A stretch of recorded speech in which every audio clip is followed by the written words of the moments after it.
টাকা A B এবং C এর মধ্যে এমনভাবে ভাগ করা হয়েছে যাতে এ এর অর্ধেক অংশ বি এর 1/3 এবং সি এর 1/5 সমান হয়। 1/3 মানে 1/3, 1/5 মানে 1/5, অর্ধেক মতো হাফ, তিনটাই সমান। তার মানে কেসটা এরকম আছে, এ ইন্টু হাফ এরকম করতে পারি, বা একসাথে করতে পারি a/2 সমান। তেমনি বি এর এর মানে কি গুণ, তাহলে বি ইন্টু 1/3 মানে b/3 সমান সি এর মানে কি হয় গুণ, তাহলে সি ইন্টু 1/5 মানে c/5।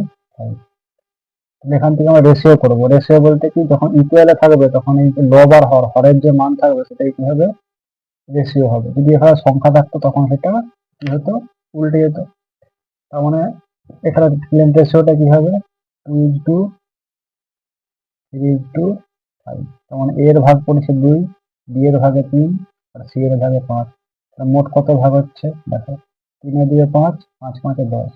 তাহলে অনুপাতের হিসাবে টোটাল কত, 10। এই যে এখানে 10 বলা আছে, এই 10টাই কি এখানে টোটাল 2000 টাকা ভাগ করা হয়েছে। যেটা অনুপাতে আমাদের 10 টাকা ভাগ হয়েছে সেটা অ্যাকচুয়াল ভ্যালু কত, 2000। তখন একের মান কত, তখন এভাবে লিখতে পারি 10 সমান কত, 2000। এক সমান কত, একের মান 200 টাকা।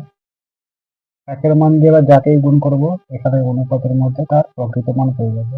এখানে আমার জানতে চেয়েছে এর মান, তাহলে একে গুণ করবো, মানে দেখাচ্ছি 2, 2 ইন্টু 200 কত হচ্ছে 400, 4 অপশনটা।